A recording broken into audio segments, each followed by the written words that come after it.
Le régime de Fornia-Simbe est réfractaire aux débats contradictoires. Ce n'est plus un secret pour personne. Il a réussi à museler toute la presse togolaise et contraint en exil des journalistes critiques qui essayaient de résister. Les radios notamment sont réduites à des émissions de divertissement, ou s'il devait y avoir de débats, les journalistes se renferment dans l'autocensure. Ceux qui osent sortir du cercle tracé par le régime dictatorial, sont convoqués par ceux qui restent de l'institution de régulation, la HAC, cet autre Gestapo de la presse. Pour avoir reçu me François Akila Essoboko sur ses ondes, une radio sur place à Lomé est convoquée par la HAC. L'ancien ministre de l'Intérieur était revenu dans le débat sur la dernière attaque terroriste au nord du Togo et la création de Freedom Togo Mouvement de Libération Nationale, MLN, qu'il vient de créer avec Kofi Amenian et Jean-Sylvanus Olympio. Jeudi sur les ondes de la radio Victoire FM, l'ancien ministre de l'Intérieur, me François Boko s'est prononcé sur la dernière attaque djihadiste qui a coûté la vie à plusieurs soldats togolais, le week-end de passé à Kpekpakandi, dans la région des Savanes, au nord du pays. L'avocat au barreau de Paris n'y est pas allé par quatre chemins pour condamner cette attaque terroriste qui a endeuillé le pays, jetant au passage la responsabilité sur les autorités togolaises. Pour me François Boko, les errements diplomatiques de Fornia-Simbe, dans la sous-région, y est pour quelque chose. Le problème est que la diplomatie togolaise s'est mêlée dans des affaires sahéliennes. La diplomatie togolaise a même proposé le dialogue avec les djihadistes. Depuis quand on dialogue avec les groupes djihadistes? Vous voyez ce qui se passe au Togo? A demandé l'avocat. Il a ajouté, nous sommes en train de subir les conséquences d'une diplomatie attrape-tout. D'une diplomatie qui se mêle de tout, qui est partie chercher officiellement l'insécurité, un problème qui ne nous concernait pas, et l'a transposé à nos frontières.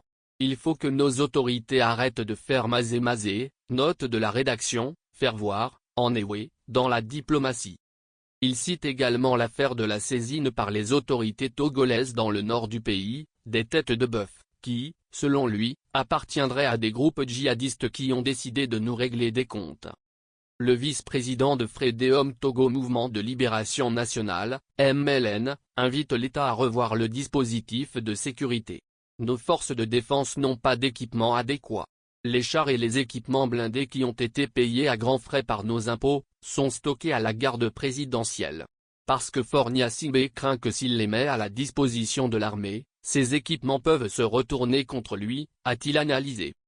Mboko a déclaré en outre que Fornia-Simbe a disloqué le dispositif sécuritaire mis en place.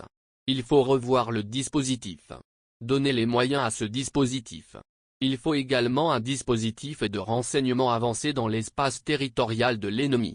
On se contente de prendre des jeunes qui n'ont aucune expertise, on les transporte sur les frontières, sans matériel, sans commandement réel, a dénoncé Mboko.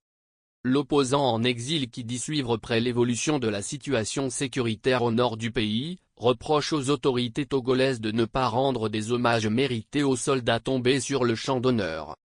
Comment vous pouvez comprendre qu'un petit espace au nord du Togo, nous n'arrivons pas à le sécuriser, malgré les moyens que nous avons? Ce n'est pas bien d'exposer nos soldats comme ça. Vous vous rendez compte, on ne leur rend jamais hommage. Ils vont encore les enterrer en catimini, alors qu'ils sont partis mourir pour nous. On n'a jamais ramené le corps de nos vaillants soldats dans la capitale comme cela se fait dans tous les pays, pour leur rendre hommage. Ce n'est pas sérieux, a-t-il regretté. Il a insisté, il faut leur rendre hommage et promettre que leur mort ne sera pas une mort vaine. Ils ont pris un arrêté qui stipule que si quelqu'un tombe sur le champ de bataille, sa famille va percevoir 10 millions FCFA. 10 millions FCFA c'est quoi? Je préfère qu'on rende des honneurs sur la place publique à nos braves soldats que de donner de l'argent à leur famille, a-t-il souligné.